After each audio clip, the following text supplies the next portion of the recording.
എല്ലാവർക്കും നമസ്കാരം. ഇന്ന് നമ്മൾ ചർച്ച ചെയ്യാൻ പോകുന്ന വിഷയം പുതിയൊരു വിഷയമായിട്ടാണ് ഇന്ന് വന്നിരിക്കുന്നത്.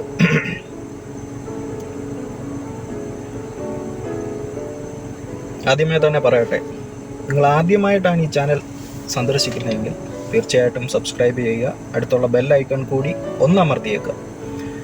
നമുക്ക് കാര്യത്തിലേക്ക് കടക്കാം. ഇന്ന് നമ്മൾ ചർച്ച ചെയ്യാൻ പോകുന്ന വിഷയം എന്താണെന്ന് വെച്ച് കഴിഞ്ഞാൽ, നമ്മൾ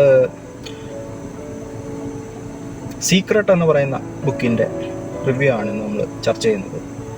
ഏറെക്കുറെ എല്ലാവർക്കും അറിയാവുന്ന കാര്യം തന്നെയാണ്. നമ്മൾ ഒരുപാട് പേര് വീഡിയോ ഇട്ടിട്ടുണ്ട് ഇതിനെക്കുറിച്ച് തന്നെ. ലോകത്തെ ഏറ്റവും കൂടുതൽ ചർച്ച ചെയ്തിരിക്കുന്ന, ഏറ്റവും കൂടുതൽ വിമർശിക്കപ്പെട്ടിരിക്കുന്ന ഒരു ബുക്കുമായിട്ടാണ് ഇന്ന് വന്നിരിക്കുന്നത്. സീക്രട്ട് എന്ന് പറയുന്ന റോണ്ട ബേൺ രചിച്ച സീക്രട്ട് എന്ന് പറയുന്ന ഈ ബുക്കാണ്. അപ്പം ഇന്ന് നമ്മൾ ഇതിനെക്കുറിച്ചാണ് ചർച്ച ചെയ്യുന്നത്. സീക്രട്ട് ഇത് ലോ ഓഫ് അട്രാക്ഷൻ ബേസ് ചെയ്തുള്ള ബുക്ക് തന്നെയാണ്. ലോ ഓഫ് അട്രാക്ഷൻ എന്താണ്, സീക്രട്ട് എന്താണ് പറയുന്നതെന്ന് നമുക്ക് നോക്കാം. നമ്മൾ എന്താണ് ചിന്തിക്കുന്നതെന്ന് വെച്ച് കഴിഞ്ഞാൽ, എന്ത് നമ്മൾ ചിന്തിക്കുന്നു അത് നമ്മളിലേക്ക് അടുക്കുന്നു, അല്ലെങ്കിൽ അതായി മാറുന്നു എന്നാണ് പറയുന്നത്.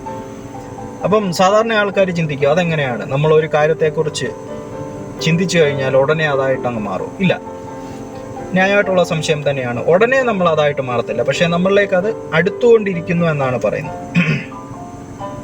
അതായത് പോസിറ്റീവായിട്ടുള്ള കാര്യങ്ങളാണ് നമ്മൾ നിരന്തരം ചിന്തിക്കുന്ന കാര്യത്തിലാണ് ഈ പറയുന്ന ബുക്കിൽ പറയുന്നത്. നിരന്തരം ചിന്തിക്കുന്ന കാര്യത്തിലേ ഇത് പ്രവർത്തിക്കുന്നുള്ളൂ.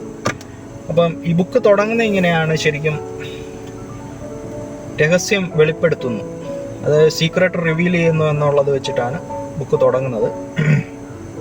അപ്പം എങ്ങനെയാണ് രഹസ്യം, ഇതിൽ പരാമർശിച്ചിരിക്കുന്ന രഹസ്യം എന്താണെന്ന് വെച്ച് കഴിഞ്ഞാൽ, ലോ ഓഫ് അട്രാക്ഷൻ, അതായത് ആകർഷണ നിയമം എന്ന് പറയും.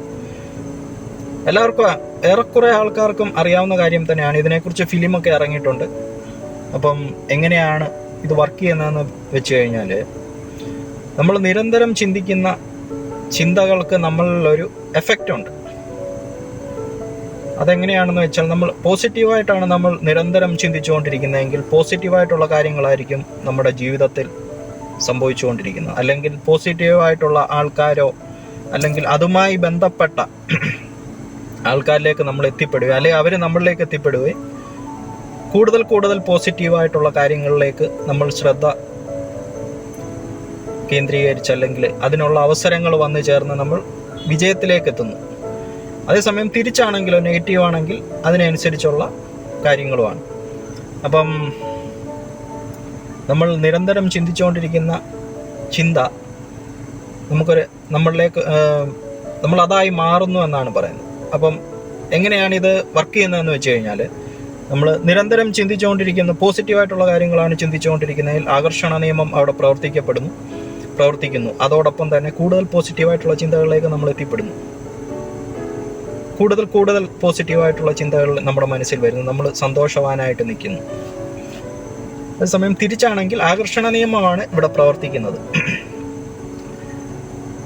പിന്നെ മറ്റൊരു കാര്യം എന്താണെന്ന് വെച്ച് കഴിഞ്ഞാൽ, നമ്മൾ ഇപ്പം ഇതിൽ പറഞ്ഞിരിക്കുന്ന സീക്രട്ട് നമ്മളോട് പറയുന്ന കാര്യം എന്താണെന്ന് വെച്ചാൽ, ലോകത്തിൻ്റെ 98%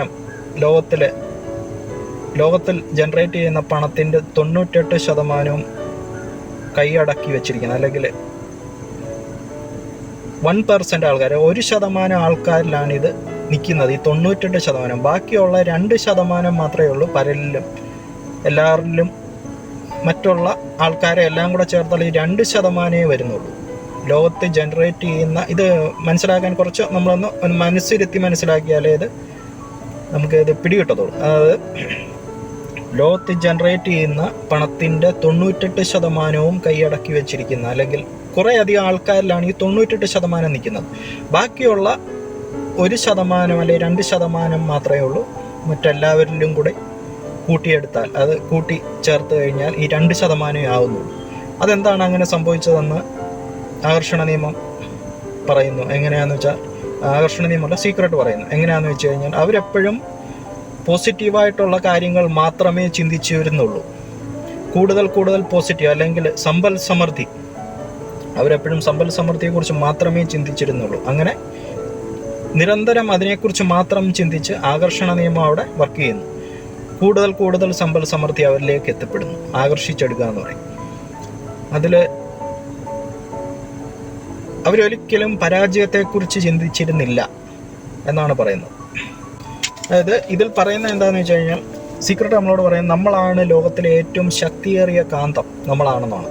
അതായത് നമ്മൾ ചിന്തിക്കുന്നത് എപ്പോഴും പ്രപഞ്ചത്തിലേക്ക്, ഇപ്പോൾ ഒരു മൊബൈൽ ടവർ എന്നുള്ള രീതിയിൽ പ്രപഞ്ചത്തിലേക്ക് അത് വിക്ഷേപണം ചെയ്യുകയാണ്, അല്ലെങ്കിൽ പ്രസരിപ്പിക്കുന്നു. തുടർന്ന് സമാനമായിട്ടുള്ള രീതിയിലുള്ള കാര്യങ്ങൾ നമ്മളിലേക്ക് എത്തപ്പെടുന്നു എന്നാണ് പറയുന്നത്. അപ്പം നമ്മൾ നമ്മൾ ഓരോരുത്തരും ഇങ്ങനെ ചിന്തകൾ പ്രപഞ്ചത്തിലേക്ക് പ്രസരിപ്പിക്കപ്പെടുന്ന ഒരു മൊബൈൽ ടവർ അല്ലെങ്കിൽ ഒരു ട്രാൻസ്മിറ്റിംഗ് ടവറായിട്ട് തന്നെയാണ് പറഞ്ഞിരിക്കുന്നത്. അപ്പം അതിന് മറ്റൊരു കാര്യം എന്താണെന്ന് വെച്ച് കഴിഞ്ഞാൽ, നമ്മൾ എപ്പോഴും പെട്ടെന്ന് മനസ്സിലാക്കാൻ വേണ്ടി പറയാം, നമ്മളെപ്പോഴും ആവശ്യമുള്ള കാര്യം മാത്രം ഫോക്കസ് ചെയ്ത് ചിന്തിക്കുക. ഒരു നിമിഷം തന്നെ നമ്മുടെ മനസ്സിൽ കൂടി ആയിരക്കണക്കിന് ചിന്തകളാണ് കടന്നു പോകുന്നത്. അപ്പോൾ എല്ലാം നമുക്ക് ആവശ്യമുള്ളതാണ്, ഒരിക്കലും അല്ല. നമുക്ക് ആവശ്യമുള്ള വിജയത്തെക്കുറിച്ചുള്ളത് മാത്രം ചിന്തിച്ചുകൊണ്ടിരിക്കുക. അതാണ് നിരന്തരം എന്ത് ചിന്തിക്കുന്നു അതാണ് നമ്മളിലേക്ക് ആകർഷിക്കപ്പെടുന്ന സംഗതി. അപ്പം നമ്മൾ മറ്റൊരു കാര്യം എന്താണെന്ന് വെച്ച് കഴിഞ്ഞാൽ, നമ്മൾ ഒരിക്കലും കൺഫ്യൂസ് ചെയ്യിപ്പിക്കരുത്. ഇപ്പം നമ്മൾ ഒരു കാര്യത്തെക്കുറിച്ച് ചിന്തിച്ചുകൊണ്ടിരിക്കുന്നു, ആകർഷണ നിയമം അവിടെ വർക്ക് ചെയ്യുന്നു, അല്ലെ പ്രവർത്തിക്കുന്നു. തുടർന്ന് സമാന രീതിയിലുള്ള കാര്യങ്ങൾ നമ്മളിലേക്ക് ആകർഷിക്കപ്പെടുന്ന സമയത്ത് നമ്മൾ മറ്റൊരു കാര്യത്തിൽ ഫോക്കസ് ചെയ്ത് കഴിഞ്ഞാൽ അവിടെ കൺഫ്യൂഷനായി. ആകർഷണ നിയമത്തിന് എന്താണ് നമ്മൾ ശരിക്കും ഫോക്കസ് ചെയ്യുന്നത് എന്നുള്ള കാര്യം ശരിക്കും ആകർഷണ നിയമത്തിന് മനസ്സിലാവാതെ വരുന്നത്. അപ്പം രണ്ട് കാര്യങ്ങളും അവിടെ പെൻഡിങ് ആവുന്നു എന്നാണ് സീക്രട്ട് നമ്മളോട് പറയുന്നത്. ഒരേ ഒരു കാര്യം ഫോക്കസ് ചെയ്യുക, നമുക്ക് എന്താണോ ആവശ്യം അത് മാത്രം ഫോക്കസ് ചെയ്ത് അതിൽ തന്നെ ശ്രദ്ധ കേന്ദ്രീകരിച്ച് നിരന്തരം അതിനെക്കുറിച്ച് ചിന്തിച്ചു കൊണ്ടിരിക്കുമ്പോൾ ആകർഷണ നിയമം അവിടെ വർക്ക് ചെയ്യുകയും തുടർന്ന് നമ്മൾ അതിലേക്ക് എത്തുന്നു, അല്ലെ നമ്മളിലേക്ക് അത് എത്തുന്നു എന്നാണ് സീക്രട്ട് നമ്മളോട് പറയുന്നത്. എന്താണോ നമുക്ക് ആവശ്യമുള്ള കാര്യം നമ്മളെപ്പോഴും നമുക്കത് ആവശ്യമുണ്ട് എന്നുള്ള രീതിയിലുള്ള തരംഗങ്ങളല്ല. ഞാൻ പറഞ്ഞല്ലോ, തരംഗങ്ങളാണ്. നമ്മുടെ ചിന്തകൾ എപ്പോഴും തരംഗങ്ങളാണ്. അത് പുറത്തേക്ക് പ്രസരിക്കുകയാണ് ചെയ്യുന്നത്, നമ്മളറിയാതെ തന്നെ ചെയ്യുന്നുണ്ട്. അപ്പം നമ്മൾ ചിന്തിക്കുന്ന കാര്യങ്ങൾ, നമുക്കത് ഒരു കാര്യം നമുക്ക് ആവശ്യമുണ്ട്. ഇപ്പം ഉദാഹരണത്തിന് നമുക്കൊരു വാഹനം വേണം. നമ്മൾ ഉദ്ദേശിക്കുന്ന ബ്രാൻഡിലുള്ള, അല്ലെങ്കിൽ ഏതായാലും വാഹനം ആയിക്കോട്ടെ, ഇപ്പം 4 വീലർ കാറാണെങ്കിൽ അങ്ങനെ, അല്ലെങ്കിൽ 2 വീലർ ആണെങ്കിൽ അങ്ങനെ, ഏതാണേലും നമ്മൾ ഉദ്ദേശിക്കുന്ന ബ്രാൻഡിലുള്ള വാഹനം, ഉദ്ദേശിക്കുന്ന ബ്രാൻഡ്, ഉദ്ദേശിക്കുന്ന കളറ്, അല്ലെങ്കിൽ നമുക്ക് ഏറ്റവും കൂടുതൽ ഇഷ്ടമുള്ള വാഹനം. അപ്പം നമ്മൾ അത് വേണമെന്നുണ്ടെങ്കിൽ നമ്മൾ ആദ്യം ചെയ്യേണ്ട കാര്യം എന്താണെന്ന് വെച്ച് കഴിഞ്ഞാൽ, നമ്മുടെ സുഹൃത്തിനോ അല്ലെങ്കിൽ നമ്മുടെ പരിചയത്തിലുള്ള ആർക്കെങ്കിലും ഇതേ വാഹനം ഉണ്ടെന്നുണ്ടെങ്കിൽ നമ്മൾ ഫീൽ ചെയ്യണം, നമ്മളത് ഓടിച്ച് ഫീൽ ചെയ്യണം അതിനകത്ത്. അല്ല നമ്മൾ വെറുതെ പറഞ്ഞിട്ട് കാര്യമില്ല, നമ്മളത് ഫീൽ ചെയ്യണം. ഫീൽ ചെയ്ത് കഴിയുമ്പോൾ നമുക്ക് മനസ്സിലാവും, അത് നമ്മൾ അതിനെ തൊട്ടറിഞ്ഞാൽ നമ്മളത് ഫീൽ ചെയ്യണം. ഫീൽ ചെയ്ത് കഴിഞ്ഞിട്ട്, അല്ലെങ്കിൽ നമ്മൾ സുഹൃത്തിനാർക്കും ഇല്ലെങ്കിൽ നമ്മൾ ഒരു ടെസ്റ്റ് ഡ്രൈവ് എടുക്കണം.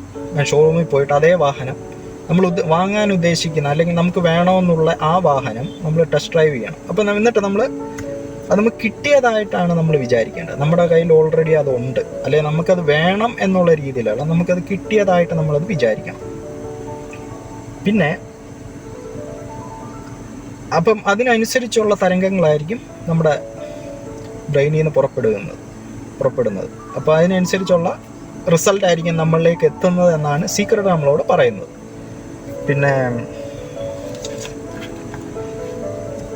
മറ്റൊരു കാര്യം എന്താണെന്ന് വെച്ച് കഴിഞ്ഞാൽ, നമ്മൾ ഒരു കാര്യത്തിൽ മാത്രമേ നമ്മൾ ഫോക്കസ് ചെയ്യുക ഒരു സമയം, എങ്കിൽ മാത്രമേ ആകർഷണ നിയമത്തിന് അവിടെ പ്രവർത്തിക്കാൻ സാധിക്കുകയുള്ളൂ. 2 സമ്മിശ്ര തരംഗങ്ങൾ നമ്മൾ പുറപ്പെടുവിക്കുകയാണെങ്കിൽ ആകർഷണ നിയമം അവിടെ കൺഫ്യൂഷനായി പോകും. ആകർഷണ നിയമത്തിന് തന്നെ ഏതാണ് നമുക്ക് ആവശ്യം എന്നുള്ള കാര്യം നമ്മൾ എപ്പോഴും വ്യക്തതയുണ്ടായിരിക്കണം നമ്മുടെ ചിന്തകളിൽ. വിഷ്വലൈസേഷൻ പലരും വീഡിയോ ചെയ്തിട്ടുണ്ട്, പല ഓതേഴ്സും അതിനെക്കുറിച്ച് ബുക്കുകൾ ഇറക്കിയിട്ടുണ്ട്. പക്ഷേ വിഷ്വലൈസ് ചെയ്താൽ മാത്രം റിസൾട്ടിൽ എത്തുമോ എന്ന് ചോദിച്ചു കഴിഞ്ഞാൽ ഇല്ല എന്നാണ് ഉത്തരം. ചിലപ്പോൾ എത്തുമായിരിക്കും, അല്ല കൂടുതൽ അതിന് എഫക്റ്റ് ഉണ്ടാക്കാൻ വിഷ്വലൈസേഷൻ പ്ലസ് ഇമോഷൻസ് ഇമോഷൻസ് ആണ് അവിടെ വർക്ക് ചെയ്യുന്നത്. നമ്മളെപ്പോഴും വിഷ്വലൈസ് ചെയ്യുന്നതിൻ്റെ കൂട്ടത്തിൽ ഇമോഷൻസ്, ഇപ്പം ഞാൻ പറഞ്ഞല്ലോ, ഉദാഹരണത്തിന് വാഹനം വാങ്ങുന്ന കാര്യം പറഞ്ഞു. വാഹനം നമുക്ക് കിട്ടണം, അപ്പോൾ അത് വിഷ്വലൈസ് ചെയ്യുന്നതിൻ്റെ കൂട്ടത്തിൽ അതാണ് നമ്മൾ ഫീൽ ചെയ്യണമെന്ന് പറഞ്ഞാൽ. ഏതെങ്കിലും നമ്മൾ സുഹൃത്തിന് ഇതേ വാഹനം ഉണ്ടെങ്കിൽ അത് ഓടിച്ച് നമ്മൾ അതിൻ്റെ കംഫർട്ട് അതായത് ഫീൽ ചെയ്യണം. ഫീൽ ചെയ്തിട്ട് നമുക്കത് ഉള്ളതായിട്ട് നമ്മൾ വിഷ്വലൈസ് ചെയ്യണം. ഫീലിംഗ് പ്ലസ് ഇമോഷൻസ് ആണ് റിസൾട്ടിൽ എത്തുന്നത്. അല്ലാതെ വിഷ്വലൈസേഷൻ മാത്രം എത്തുമായിരിക്കും, പക്ഷേ അതിന് കുറച്ച് സമയം വേണ്ടി വരും. ഇമോഷൻസ് ആണ് അവിടെ വർക്ക് ചെയ്യുന്നത്. അപ്പം നമ്മൾ എന്താണോ നിരന്തരം ചിന്തിച്ചു കൊണ്ടിരിക്കുന്നത് അത് നമ്മളിലേക്ക് എത്തുന്നു എന്നാണ് സീക്രട്ട് എന്നുള്ള ബുക്ക് നമ്മളോട് പറയുന്നത്. എല്ലാവർക്കും വീഡിയോ ഇഷ്ടമായെന്ന് വിചാരിക്കുന്നു. മറ്റൊരു അധ്യായവുമായി വീണ്ടും കാണാം. നന്ദി, നമസ്കാരം.